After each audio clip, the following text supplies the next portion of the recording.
Terima kasih Anda masih di Metro hari ini. Kita lanjutkan diskusi kita. Saya kadang kepada Pak Bas. Pak Bas, kalau kita dengarkan penjelasan Pak Nurdin dan kalau kita lihat realitas yang sedang terjadi sekarang, bagaimana Pak Bas melihat kekisruhan yang terjadi dalam tubuh PSIS sekarang ini? Saya kira sekarang kita sudah memasuki tahap baru ya. Patut dipujilah tindakan pemerintah dengan membekukan kepengurusan Nurdin Halid.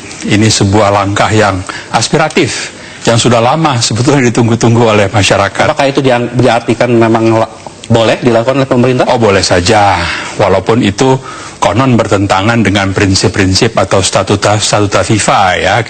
Itu persoalan kedua menurut saya. Sekarang persoalan yang sangat mencuat, emergensi darurat adalah memang bagaimana menyelamatkan PSSI dulu kan. Dan itu kita sudah masuk ke fase baru menurut saya. Fase baru ini justru yang kritis. Karena apa? Proses pengambil alihan atau peralihan kekuasaan dari yang lama ke yang baru kan harus dipandu oleh Menpora dan KONI Pusat secara teratur ya, tertib administrasi, lalu harus ada pengecekan secara legal ya, secara real.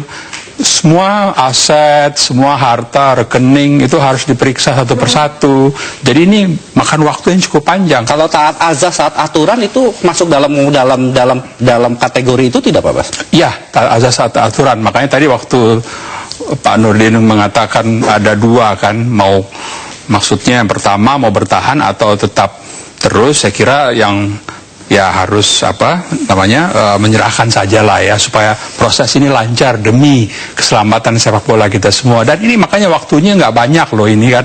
Kalau nggak salah ada deadline yang dipatok oleh FIFA ya. 30 April ya. 30 April harus cepat-cepat proses peralihan ini yang kita sekarang concern. Kita lupakanlah sudah. Nurdin sudah bukan lagi ketua umum, anggap aja begitu. Mas Kiki setuju apa yang dikatakan oleh Pak Bas bahwa proses yang terjadi sekarang ini sesuatu yang memang wajar dan memang seharusnya pemerintah untuk ikut campur? Ya, ada catatan pertama, kalau ngurus olahraga itu jangan seperti ngurus partai politik. Itu paling penting itu. Siapa yang berlatih, siapa yang bertanding, itu nomor satu dulu gitu. Nah, satu. Catatan kedua, kalau Budiarto tadi sudah bilang ini masa lalu, ya ini masuk tahap berikutnya. Saya kira kata kuncinya sekarang di FIFA. Nah, pengalaman kami nih kalau di karate itu malah banyak. Kalau sepak bola itu gampang. Saya ngurus karate bertahun-tahun, kita bisa nyetak prestasi tingkat internasional. Padahal organisasinya kalau di internasional pecah-pecah. Ada yang lebih tradisional, ada yang ini. Kalau bola kan satu. Nah, kalau mau gampang, sebetulnya macet di komunikasi. Ini dari bahasa Inggris, terjemahkan ke bahasa Indonesia, terjemahkan saja ke bahasa Prancis. Jangan lupa. Ini bahasa resminya FIFA, Prancis. Diterjemahkan lagi ke bahasa Prancis, selesai urusan. Tapi dengan cara seperti sekarang, apakah tidak menambah kekisruhan sebetulnya? Enggak, kalau menurut saya, semua kan katanya FIFA. Kenapa sih enggak duduk ketemuin, minta FIFA-nya ambil inisiatif. Jangan dikira bahwa lembaga-lembaga internasional untuk cabang olahraga apapun itu bersih dalam tanda petik ya, tidak juga. Baik. Pengalaman kita dengan banyak itu, jadi harus ngelobi, harus macam-macam kayak gitu. Dan kata kuncinya sekarang hanya tinggal satu, tidak ada organisasi olahraga lain untuk sepak bola ya di luar FIFA. Dan ini gampang sekali. Lalu kalau statuta itu dipenuhi, ya selesailah urusan. Ini urusan olahraga, bukan urusan politik. Baik, gitu. Pak Nurdin. Ya, Pak Nurdin, ada sesuatu yang disampaikan oleh Pak Nurdin berkaitan apa yang disampaikan oleh Pak Basi dengan Pak Kiki? Pertama, saya selalu sama Pak Hermawan ya, yang komentarnya objektif ya. Betul itu bahwa kita harus duduk sama-sama. Mestinya begitu lakukan oleh Menpora. Tidak seperti itu Pak siapa tuh wartawan senior itu siapa tadi itu Pak Budiarjo itu. Itu juga selama ini saya ikuti komentarnya. Itu juga ikut mensalimi saya itu. Berbicara tidak pada dasar objektivitas. Tadi kalau dia katakan bahwa tindakan Menpora tindakan sangat benar karena aspiratif. Aspiratif dari mana Pak Budiarjo? Anda juga harus melihat kenyataan. Aspiratif itu seperti misalnya bahwa ketika pertandingan AFF yang begitu bagus, mana ada di dunia ini pertandingan internasional di kandangnya timnya menang kemudian diteriaki, dinyanyiin suruh turun. Dari mana itu objektivitas? Dari mana itu aspirasi? Itu dibayar orang yang tetap bisa bayar. Jadi Pak Budiarjo itu cobalah Anda menyatakan yang benar adalah benar, jangan sembarang berkomentar. Dari dulu saya selalu mengamati Anda berkomentar yang sangat mirip tentang saya. Ketika Anda juga mengatakan mantan narapidana, apakah seorang mantan narapidana itu tidak punya hak hidup lagi di Republik ini? Apakah ada undang-undang yang harus merampas semua hak perataan sepanjang seumur hidupnya? Anda harus berbicara objektif. Anda punya orang tua, Anda punya anak, Anda punya istri. Jangan saya nanya berbicara. Dan saya minta Pak Budiarjo, kalau Anda itu jujur menggunakan nurani, saya akan bukakan semua aturannya, ya Pak Budiarjo. Saya selalu, memang saya tunggu-tunggu kapan saya bisa bertemu dengan ini orang yang benar Budiarjo ini, ya. Kalau Anda mengatakan aspiratif itu, coba seperti Pak Hermawan, itu bagus. Pak Hermawan tidak pernah saya ketemu dalam konteks apa. Beliau mengatakan ini FIFA, betul itu Pak Hermawan itu. FIFA, mari kita ikuti aturan FIFA. Kalau bahasa Inggrisnya dianggap benar, kebebasan bahasa, mari kita di mana letak masalahnya, itu kita dudukan. Dan Pak Sulis, saya menyampaikan ketika DPR mengatakan perlu mediasi, kemudian dipanggil oleh KONI, kami datang ke KONI dengan seluruh pengurus, kita jelaskan kepada Bu Rita, kami tunggu juga Bapak Menpora yang terhormat itu Bapak Andi Malarangang, tapi tidak pernah sampai hari ini. Kemudian anak buahnya namanya Faisal mengatakan bahwa sudah dibuka mediasi. Pantaskah saya ini mengundang seorang menteri? Harusnya menteri kayak mengundang kami, kalau perlu jangan mengundang, panggil kami, sampaikan apa masalah yang terjadi, bagaimana solusinya, bagaimana aturannya. Pak Sulis, saya senang dengan Anda, terima kasih banyak. Kalau perlu kita ke FIFA, mari kita sama-sama ke FIFA. Itu jadi diserahkan oleh DPR, betul. Tapi sekarang saya dikata-katai di mana-mana, dibiayai itu demonstrasi, suruh injak-injak, bakar foto saya, bilang koruptor dan sebagainya. Pak Budiarjo, saya membuktikan kepada Anda bahwa saya tidak akan pernah marah ketika dikatakan mantan narapidana, tapi saya akan marah pada siapa ketika saya dikatakan mantan koruptor. Kan saya bisa membuktikan secara hukum bahwa saya bukan koruptor. Jadi Anda gunakan aturan ini, Anda punya ibu, Anda punya orang tua, Anda punya anak, dan Anda punya keluarga sama seperti saya.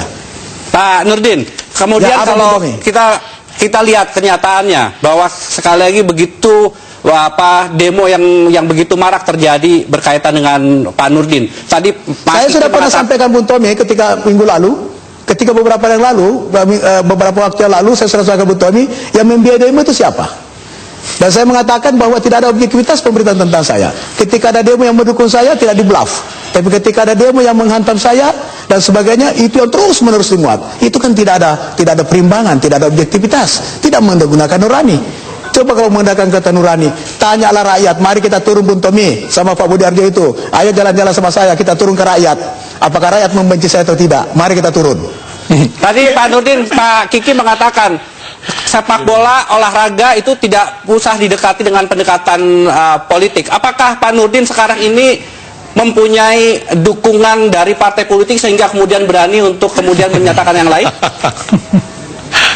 Saya ingin bersumpah di muka Metro TV didengar oleh seluruh pemirsa bahwa tidak ada perintah, tidak ada kekuatan politik, Golkar tidak membackup saya secara politis. Pada waktu pertemuan kemarin seluruh DPD, banyak DPD 1 Golkar se-Indonesia yang menyampaikan keprihatinan, menyampaikan rasa simpati kepada saya. Ketua Umum Golkar mengatakan boleh-boleh saja rasa kesetiaan secara perorangan, tapi secara partai tidak ada. Pak Bung Tommy dan Pak Sulis serta Pak Budiarjo, saya ingin mengatakan kepada Anda bahwa saya mempertahankan ini adalah saya tidak mau demokrasi kita dirusak oleh otoriter, dirusak oleh jiwa pimpinan yang bersifat diktator. Bukan lagi saya mempertahankan diri sebagai ketua umum PSSI, tapi saya ingin mempertahankan marwah, harkat, martabat daripada PSSI. Itu yang Bung harus tahu itu. Baik, Pak Kiki, itu bagaimana Mas Kiki melihat ada intervensi di dalam tubuh PSSI sehingga olahraga sampai harus diurusi dengan pendekatan politik juga? Ini begini ya, saya punya pengalaman panjang 10 tahun dari pembina olahraga itu. Saya sekjen Inkai 2 periode. Dari hancur remah-remah, kita punya prestasi. Tidak ada kejuaraan yang kami nggak juara sekarang ini. Dalam waktu 5 tahun terakhir kami bina. Jadi sebetulnya kalau saya, jangan salah, nggak peduli mau mantan narapidana atau masih preman gitu kan. Yang penting menang apa enggak gitu. Ini kan cilakannya karena PSSI-nya kalah terus nih Pak Nurdin. Kalau misalnya Anda mau mantan atau masih preman, saya nggak peduli. Asal juara dunia. Asal juara gitu. Nah, jangan juara di bulan gitu kan. Yang nggak ada penduduknya gitu. Saya bisa ngomong gini, kami buktikan. Setuju Pak Sulis, setuju itu, setuju. Nah. Saya setuju itu Pak Sulis. Enggak, masalahnya Anda belum membuktikan nih, enggak pernah Itu ada menang proses. itulah. Silakan Pak Nurdin. Kok siapa? No, enggak, begini. Siapa bilang enggak pernah menang? Bukan begini nih. Sebentar. Kemarin Sebentar, waktu kita lihat. euforia. Tunggu Pak dulu Sulis, nih, saya belum selesai Pak nih. Sulis harus lihat. Bukan, tunggu, saya belum Pak Sulis selesai harus nih. lihat perkembangan Pak tim Nurdin, nasional Pak, kita Kiki, pada coba masa kita dengarkan 2005, dulu, Pak, 2004, 2005, 2006 dan sekarang. Bapak lihat peningkatan kualitas daripada permainan tim nasional kita. Menang kalah, Bapak bisa lihat. Waktu Piala AFF, 7 kali pertandingan, 6 kali kita memenangkan pertandingan, 1 kali kita kalah. Malaysia 7 kali pertandingan, hanya 1 kali kalah, kemudian dia hanya 5 kali menang, 2 kali 1 kalah. seri. Itu betul, Dari betul, sisi hebat. ini lebih banyak poin daripada kita. Itulah sepak bola. Betul Pak Nurdin. Itu hebat sekali karena akhirnya juaranya Malaysia, jadi hebat sekali gitu. Saya itu gini, saya dengerin dulu. Saya nonton di Indonesia puncak, wah seneng nih, hebat rupanya gitu. Mantan preman atau masih preman bisa mimpin kan gitu. Terus waktu lawan Malaysia, di Malaysia itu saya kebetulan ada di Jepang. Saya galang nih teman-teman nonton nih. Begitu lihat, ya begini lagi gitu lah. Jadi kalau olahraga ya menang, yang menang Malaysia gitu. Kenapa? Bagi saya janganlah ini didekati dengan urusan politik. Kalau saya jadi Pak Nurdin, saya udah mundur dari awal. Kenapa? Saya bikin klub sendiri, saya bikin jadi juara dunia. Kalau perlu tidak lewat PSSI kan gitu. Baik, Pak Bas apa yang mau sampaikan? Pak Sulis, Ya, kalau saya sependapat dengan Anda. prestasi, ya, Kalau kalau disampaikan dengan pembicaraan cara-cara yang prestasi berbudaya, tadi. bermartabat, ya sesuai dengan budaya bangsa kita. Tapi kalau Anda posisi seperti saya, Anda dikata-katai, diinjak-injak, dikatakan ini apa dan sebagainya, termasuk si Budiarjo itu. Apakah Anda ikhlas untuk Nggak apa-apa Pak Nurdin, nggak apa-apa. Yang diinjak-injak kan bukan Anda, baru foto aja, nggak apa-apa itu. Hidup ini Pak Sulis, hidup ini cuma satu. Segala-galanya bisa dikorbankan kecuali keyakinan harga diri. Itu prinsip hidup saya. Kalau saya foto diinjak-injak nggak apa-apa, asal jangan kepala saya. Segala-galanya bisa dikorbankan kecuali keyakinan dan harga diri. Sekarang Anda mengatakan di Malaysia kalah. Siapa yang bermain bola di situ? Anda tidak tahu bagaimana situasi suasana di sana. Saya setuju ya kalau pertandingan. Saya setuju kalau pemimpin itu masalahnya. Kalau kawan-kawan pengurus PSSI tidak mempersiapkan secara baik tim nasional kita, tidak mau menyiapkan lapangan, tidak menyiapkan kostum, tidak menyiapkan sarana dan sebagainya. Baik. Kemudian kalah, itu adalah kesalahan pengurus. Sekarang dipersiapkan segala-galanya kemudian kalah. Anda tidak objektif melihat Baik, ini semakin menarik. Sebentar lagi, kita harus break sesaat dulu. Nanti kita akan lanjutkan. Semakin menarik ini, jangan kemana-mana. Ekonomi Metro hari ini akan segera kembali saat lagi.